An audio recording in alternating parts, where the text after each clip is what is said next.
Welcome to Silent Generation. I'm Joseph. I'm Nathan. And this week's topic is father figures. We haven't done a kind of broad episode topic like this in a while. We did the male desire one a while back. This is something we've been talking about just in, day-to-day conversations. But Yeah, because we've kind of had opposite experiences in terms of father figures. yeah, because, I lost my father at the age of 13, but between, my time with him, my memory of him, and then kind of substitutive father figures, I feel like I got a pretty good composite father figure out of all of it. Yeah, and my experience was different because my mom passed away when I was a kid, and then I was raised by my dad, but he couldn't be as present, because he was kind of dealing with depression. Mm-hmm. Yeah. And he never really enforced gender roles. He never told me to act more like a boy or try to do like father-son-esque things. So I didn't really feel like I had like a strong father presence, even though I did have a dad. Yeah, he was there, and he wasn't like physically in like an absentee father or anything, but maybe like an emotionally kind of absentee or attention-wise. Yeah. Mm-hmm. So we have very different experiences, and I think we're going to have different perspectives on a variety of topics related to father figures. And I think we can start out by discussing like what qualities a man needs in order to be a father figure. I think the big one is just they're able to offer emotional support. There's a good meme I sent you that's related to this. I love this one so much. It's a very British meme, the friendly guy in a pub starter pack. Yeah. In the meme, the British guy, he's saying things like, "You're a good kid. I've been there before. My advice is to ... We're proud of you." And he's a very like ruddy faced English man, like holding a pint. Yeah, it's really tender. I like it. Yeah. Because I feel like that sort of like no strings attached support is kind of rare to find in the real world. I've seen it in other memes. Yeah. Like the Vietnamese ladies calling their customers handsome boy meme. That's the best. That is cocaine to me. That is amazing. Yeah. Or the memes about like lunch ladies calling you sugar. But it's really refreshing when you encounter someone who is just like very good natured and like wants you to do well. Yeah. I forget where I heard this, but like men remember every compliment they've ever received from a stranger. Like it's logged in our brains in this big book. But yeah, I can totally remember being on the train when a woman told me that the color I was wearing looked very good on me. And I was like, I should wear more dark purple. Yeah. It's the weirdest compliment I ever got on the train. This woman who didn't seem that crazy, she was like, "I like your coloration." I was like, what are you talking about? Is she a makeup artist? Like, where's this coming? No, she was talking about how I was kind of blonde in high school and then I had dark brown eyes, and she was like, "Yeah, that's rare." I was like, "Thank you. I worked really hard on that." Yeah, that's so good. I just wonder like what else happened in her day. Like that's just like I'm sure she doesn't even remember that. That's just another day as her just spreading good charm, good cheer throughout the world. But if you kind of like, I don't know what your experience in life has been, but I often have felt sort of like it's sort of a universal experience for people to not feel like the world wants them to succeed, regardless of whatever path they're on or what industry they want to go in. That's interesting. I feel like I always got a lot of good support from my immediate family. And they always prioritized putting me in the best schools we could find public school wise.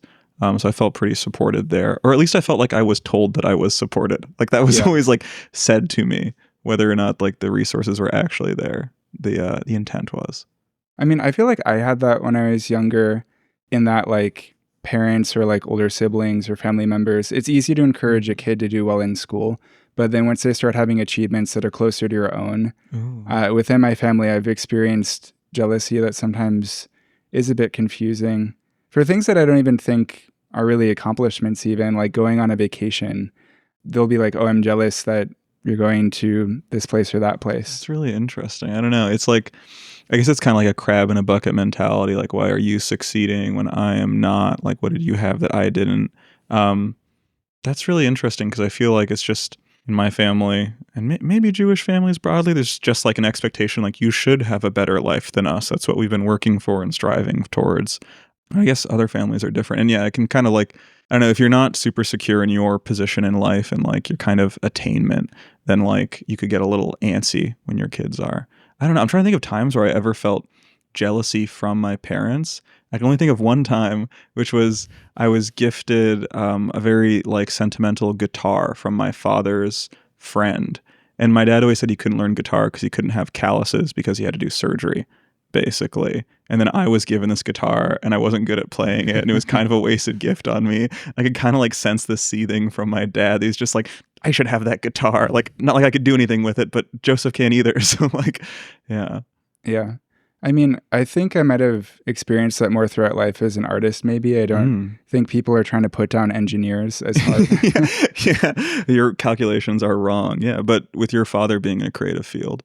Oh, no, he was really helpful with that. Yeah. Like, he created my website that I used to apply to art school with, and that helped me. I got a full ride. So he really did want me to succeed in that way and help me in that way.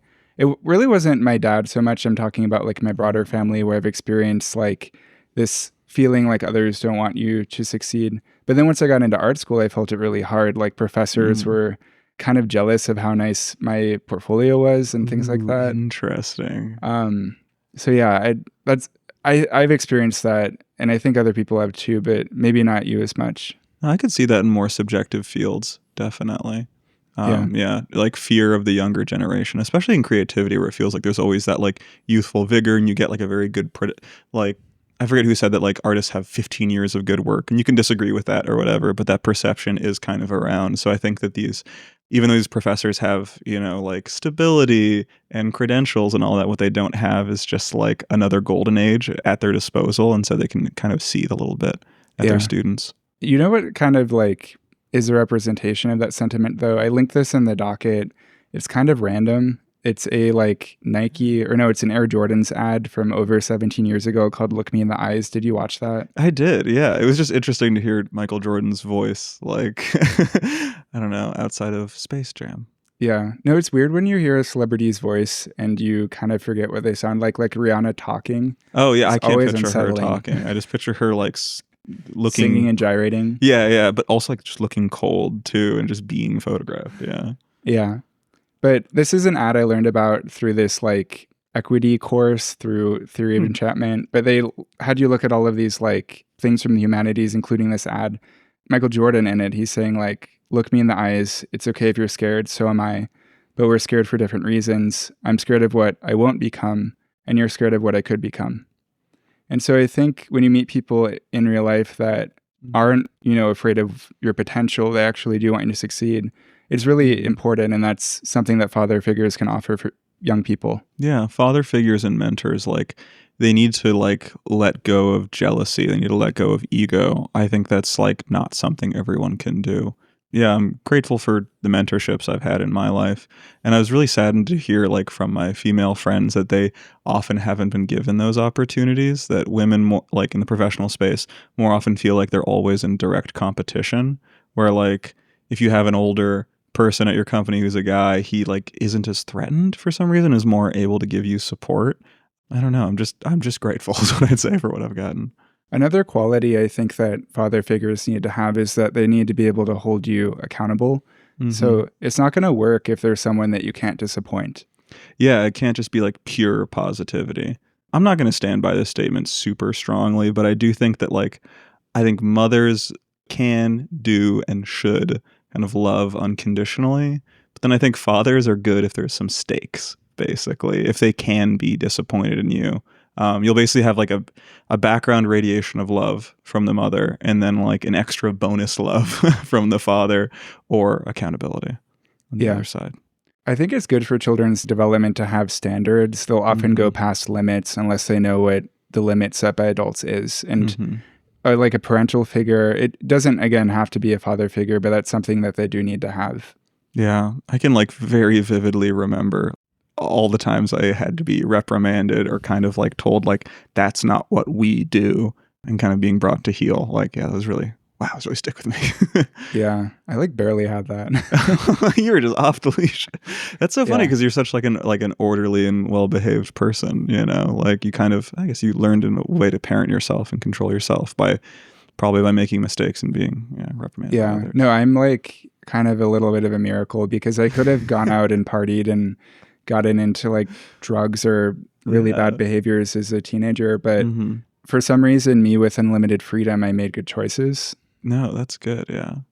I mean, Yeah. no, it's you often hear about the other case, which is someone with like super strict parents, and those parents are coming from a place of fear. We're like, oh, we don't want them to fall off the rails, so we just have to constrict them a lot, and the kid falls off the rails. Yeah. Yeah, No, it was interesting that his parenting style worked. yeah, yeah. Yeah. I always said like, as a parent, even though I'm not a parent, I don't know where I'm getting this advice from and stuff, but like you just have confidence that you will love your child and you will mess them up in a totally unique way from the way that you were messed up from your parents. So, like you will just arrive at whatever, like I don't know, it feels like those cartoons where the character is like there's a leaking